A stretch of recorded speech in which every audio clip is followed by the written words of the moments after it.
Assalamualaikum warahmatullahi wabarakatuh. Perkenalkan, saya Inanta Cahya Ihyatul Ahla dengan NPM 23752046 dari Program Studi Akuntansi Bisnis Digital. Di sini saya akan memaparkan materi terkait public relation. Pertama-tama, saya akan menjelaskan terlebih dahulu apa arti public relation secara luas. Public relation tidak hanya terbatas pada manajemen komunikasi suatu perusahaan dan juga reputasi perusahaan. Namun, PR atau yang biasa kita sebut dengan public relation kini mencakup lingkup yang lebih luas.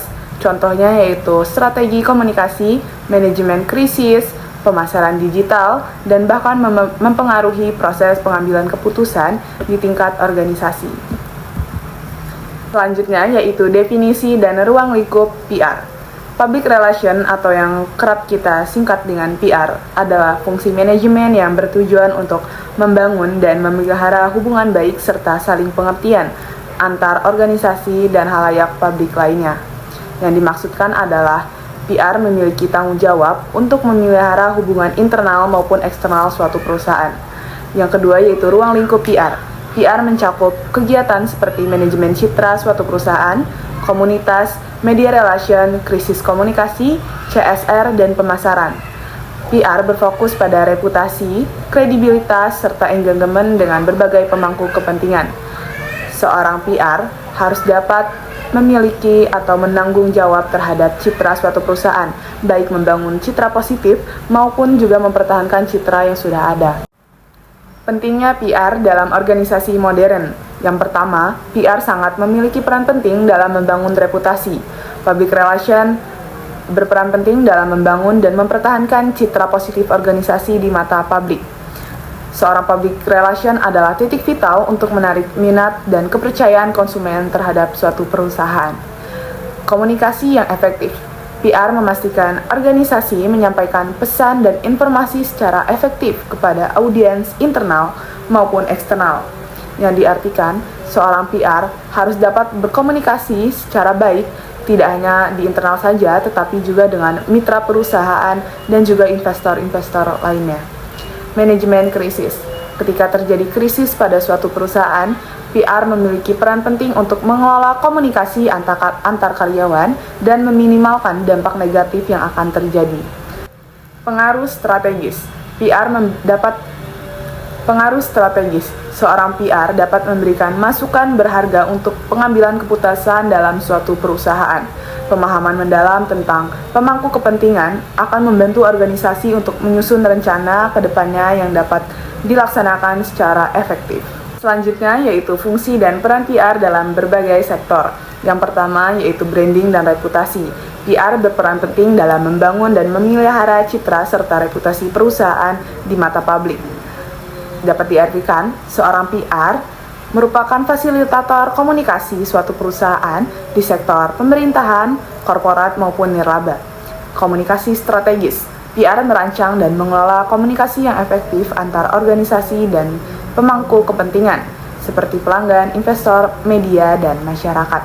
Seorang PR adalah suatu penentu apakah perusahaan tersebut dapat memiliki pelanggan yang akan bertambah jumlahnya ataupun dapat menarik investor lainnya. Selanjutnya yaitu manajemen krisis. PR bertugas menangani situasi krisis yang terjadi pada suatu perusahaan. Dalam artian, ketika terjadi konflik yang tidak diinginkan di suatu perusahaan, seorang PR harus dapat mampu memberikan masukan untuk pengambilan keputusan dalam perusahaan. Selanjutnya yaitu advokasi dan lobby. PR menjembatani kepentingan organisasi dengan pembuat kebijakan, regulator, dan pemangku kepentingan lainnya melalui aktivitas advokasi dan lobby.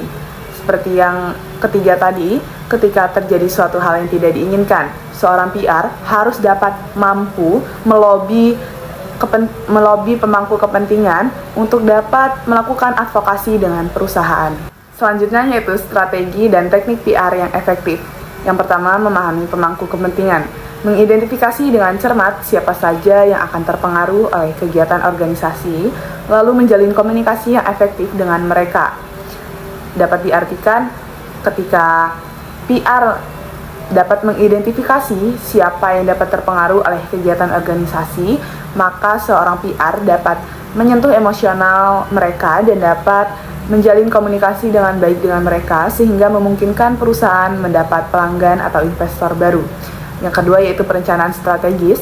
Seorang PR dapat memiliki teknik menyusun rencana PR yang terukur dan disesuaikan dengan tujuan bisnis organisasi.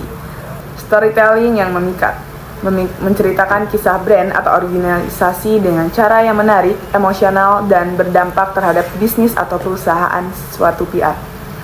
Seorang PR harus dapat berkomunikasi yang baik agar dapat memikat pelanggan maupun investor, sehingga dapat berdampak positif bagi perusahaan. Memanfaatkan media efektif, memilih saluran komunikasi yang tepat, baik media tradisional maupun digital untuk menjangkau khalayak dengan optimal. Selanjutnya ada membangun citra dan reputasi organisasi. Yang pertama, membangun brand dan identitas. Mengembangkan brand yang kuat dan konsisten adalah kunci untuk membangun citra perusahaan yang positif di mata publik. Seorang PR harus dapat membangun citra positif dan mempertahankan citra positif perusahaan. Yang kedua, mengelola reputasi. Menjaga reputasi organisasi maupun perusahaan yang baik membutuhkan komunikasi yang efektif, tanggung jawab sosial, dan transparansi dalam setiap kegiatan. Untuk memberikan kepercayaan kepada pelanggan atau pemangku kepentingan, seorang PR harus transparansi terhadap langkah-langkah yang mereka ambil. Yang ketiga ada membangun hubungan pemangku kepentingan. Memelihara dan memperkuat hubungan baik dengan berbagai pemangku kepentingan adalah hal yang penting untuk mendapatkan dukungan dan kepercayaan publik. Selanjutnya, manajemen krisis dan komunikasi darurat. Yang pertama, tanggapan cepat dan efektif. Saat krisis terjadi, organisasi harus memberikan tanggapan yang tepat dan cepat agar tidak terjadi hal-hal yang tidak diinginkan lebih lanjut. Di sini, peran PR sangat penting sebagai memberikan tanggapan yang cepat dan efektif. Maka dari itu, seorang PR haruslah memiliki skill problem solving. Karena ketika terjadi suatu masalah yang tidak diinginkan di suatu perusahaan, PR memiliki titik vital untuk mengambil langkah selanjutnya. Yang kedua yaitu koordinasi tim tanggap darurat. Tim manajemen krisis yang terlatih dan terkoordinasi dengan baik dapat mengambil keputusan tepat dan mengkomunikasikannya secara efektif kepada pemangku kepentingan. Yang ketiga yaitu komunikasi tepat waktu. Penyampaian informasi yang akurat, transparan, dan tepat waktu kepada media dan publik dapat membantu memulihkan kepercayaan dan citra organisasi. Jadi seorang PR juga harus dapat menentukan waktu yang paling tepat untuk memberikan klarifikasi saat terjadi masalah-masalah pada suatu perusahaan. Selanjutnya yaitu pemanfaatan media sosial dalam PR. Media sosial telah mengubah lanskap komunikasi dalam dunia PR. Organisasi dapat dengan mudah terhubung langsung dengan audiens mereka, membangun hubungan dan menyampaikan pesan efektif. Jadi, ketika seorang PR dapat memanfaatkan media komunikasi dengan baik seperti media sosial, maka dapat memberikan hal yang positif juga pada perusahaan, seperti contohnya perusahaan dapat langsung membangun hubungan dan menyampaikan pesan secara efektif kepada audiens dan para pelanggan. Selanjutnya, kita masuk ke materi pengukuran dan evaluasi keberhasilan PR. Untuk mengukur seberapa jauh keberhasilan PR, kita dapat melakukan analisis metrik kerja, menggunakan berbagai metrik seperti jangkauan media, keterlibatan, sentimen, dan dampak bisnis untuk mengukur efektivitas kampanye PR. Melalui analisis metrik kerja, kita dapat mengukur seberapa jauh keberhasilan dari kampanye PR atau komunikator PR dalam membangun citra positif perusahaan. Yang kedua yaitu penelitian dan survei.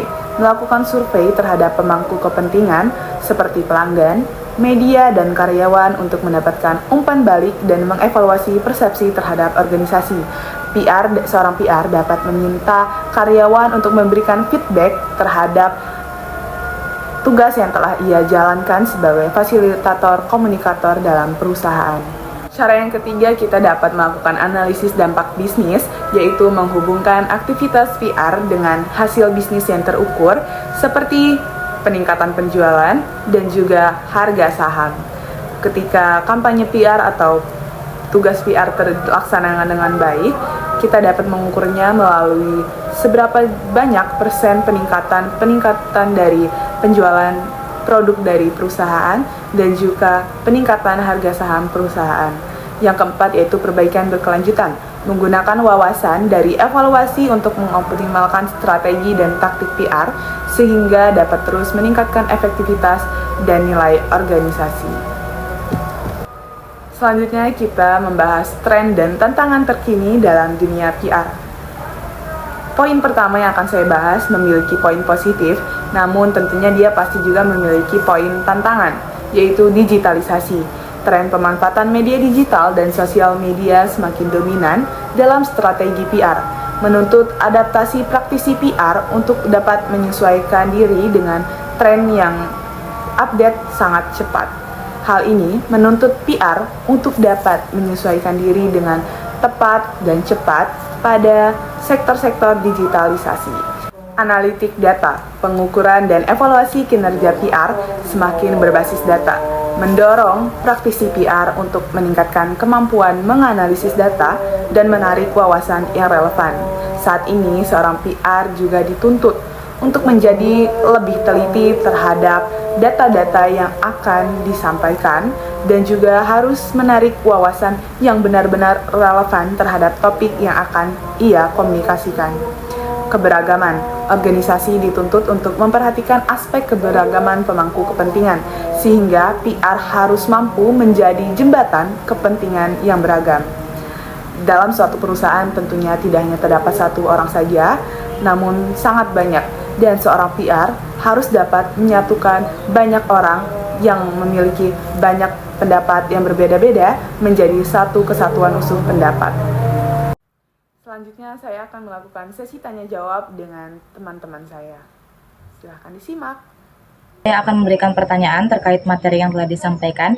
Sebelumnya izin memperkenalkan diri. Perkenalkan, nama saya Dindra Kalista Swondo dengan NPM 23752041. Pertanyaannya yaitu, bagaimana Anda melihat diri Anda dalam 5 tahun ke depan di bidang PR? Terima kasih. Dalam 5 tahun ke depan, saya akan melihat diri saya sebagai ahli PR terdepan yang akan memadukan antara keahlian tradisional dan juga kecanggihan teknologi, yang dimana saya akan beradaptasi dan berkembang di bidang PR di dalam kecerdasan kebuatan atau AI, lalu juga realitas virtual seperti augmented reality dan juga media sosial. Dan juga saya memiliki pencapaian spesifik yang ingin saya capai dalam 5 tahun ke depan, yaitu memimpin tim PR yang sukses, membangun kampanye PR yang award-winning, menjadi pakar PR yang diakui. Saya ingin menjadi pakar PR yang dihormati dan dicari oleh media, influencer, dan pemangku kepentingan lainnya. Dan juga dalam 5 tahun ke depan, saya berharap dapat membantu perusahaan atau organisasi mencapai tujuan mereka. Baiklah, perkenalkan nama saya Yuliana Mayasari dari kelas 2D. Terima kasih atas kesempatannya untuk bertanya. Saya ingin bertanya bagaimana cara mengikuti perkembangan terkini dalam dunia PR. Terima kasih. Cara yang saya ikuti untuk perkembangan terkini dalam dunia PR yaitu yang pertama, saya akan membaca sumber berita dan publikasi industri PR. Membaca dan mencari informasi tersebut dapat saya lakukan dengan memanfaatkan teknologi, yaitu melalui situs-situs atau web-web yang tersedia. Lalu yang kedua, saya akan menghadiri acara dan konferensi PR dan mengikuti organisasi profesional yang berhubungan dengan tugas-tugas pemenang PR. Dan juga saya akan melakukan berlangganan newsletter PR, karena newsletter PR dapat berisikan tips dan informasi terbaru tentang PR. Saya juga akan mengikuti media sosial yang relevan dengan PR. Dan yang terakhir, saya akan melakukan cara yaitu tetap up to date dengan teknologi baru. Baik, sekian materi yang saya sampaikan. Terima kasih. Wassalamualaikum warahmatullahi wabarakatuh.